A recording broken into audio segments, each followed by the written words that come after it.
Dimensi kelima bukanlah suatu tempat, melainkan sebuah keadaan di mana tingkat kesadaran yang kamu manifestasikan atau wujudkan dalam kehidupan tiga dimensi ini.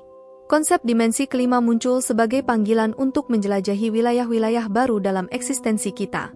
Dan kamu mungkin sudah berada di sana dan bahkan tidak menyadarinya.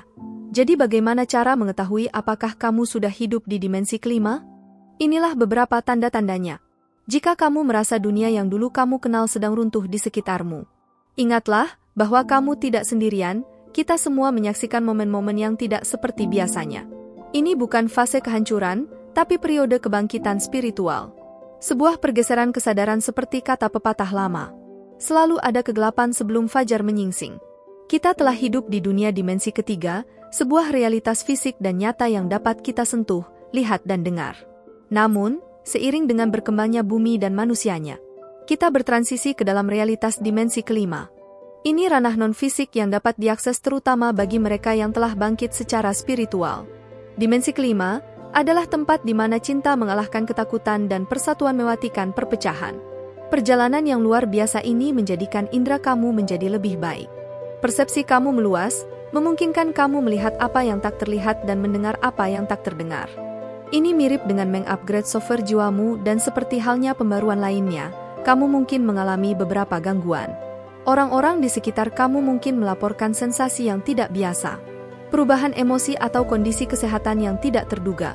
Meskipun beberapa orang mungkin mengabaikan ini sebagai suatu kebetulan yang aneh. Pada kenyataan, hal ini merupakan manifestasi dari perubahan mendasar atau peningkatan sistem spiritual dan fisik kita. Ini bukanlah fenomena yang perlu ditakuti. Ini keselarasan semesta dengan kamu yang lebih tinggi. Agar kenaikan terjadi, kamu harus menghadapi ketakutanmu, menghadapi rasa sakitmu dan menjelajahi dunia bawahmu. Merangkul sisi gelap menuju terang dan naik. Salah satu aspek yang paling menantang dalam transformasi ini adalah hancurnya kehidupan dimensi ketiga. Relationship kamu mungkin berakhir. Karir bisa berubah dan persahabatan mungkin putus. Dan betapapun sulitnya hal tersebut, ini adalah bagian penting dari proses saat elemen dimensi ketiga kehidupanmu hancur. Elemen-elemen tersebut memberi ruang bagi realitas dimensi kelima untuk terbentuk. Tidak mudah untuk melepaskannya. Itu manusiawi untuk merasa terikat pada hal yang familiar, namun rasa sakit saat mengucapkan selamat tinggal tidak ada artinya jika dibandingkan dengan kegembiraan bertemu dengan dirimu yang sesungguhnya.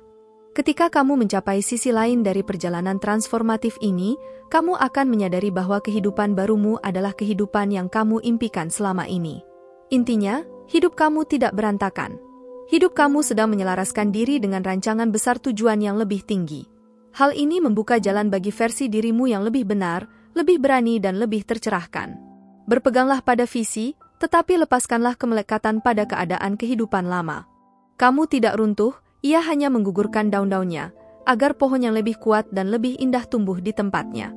Saat kamu meningkat secara spiritual menuju dimensi kelima, jiwa kamu menjadi sensitif, halus terhadap frekuensi dan getaran yang berbeda. Selama peningkatan spiritual ini, racun dalam hidupmu mulai terlihat seperti jempol yang terluka. Racun ini tidak terbatas pada zat-zat seperti alkohol atau makanan tidak sehat alias junk food, hal ini juga meluas ke hubungan yang beracun. Lalu pada lingkungan sosial dan bahkan pada pola pikir yang beracun. Sederhananya elemen-elemen ini tidak lagi sesuai dengan dirimu.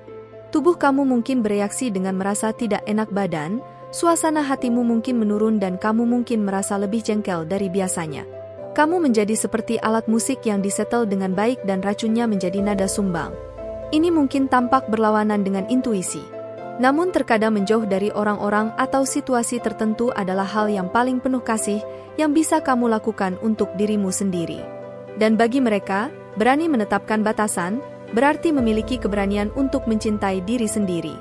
Bahkan ketika kamu beresiko mengecewakan orang lain dengan menjauhkan dirimu dari racun.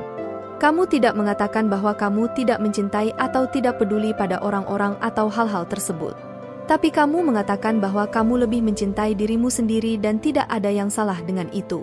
Memprioritaskan kesejahteraan diri bukanlah hal yang egois, itu sesuatu yang perlu. Jika bukan kamu yang menjaga kedamaian batin dirimu, lalu siapa lagi?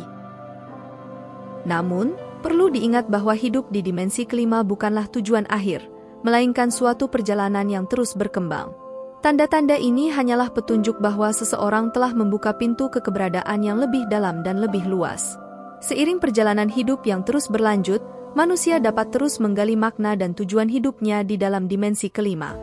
Dengan demikian, kita diajak untuk merenung tentang tanda-tanda keberadaan di dimensi kelima ini, sebagai panggilan untuk menjelajahi potensi diri yang tak terbatas. Mungkin melalui refleksi, meditasi, atau pengalaman pribadi, seseorang dapat menemukan bahwa keberadaan di dimensi kelima adalah perjalanan spiritual yang mendalam dan menginspirasi. Terima kasih telah menonton, ikuti channel ini untuk video serupa lainnya.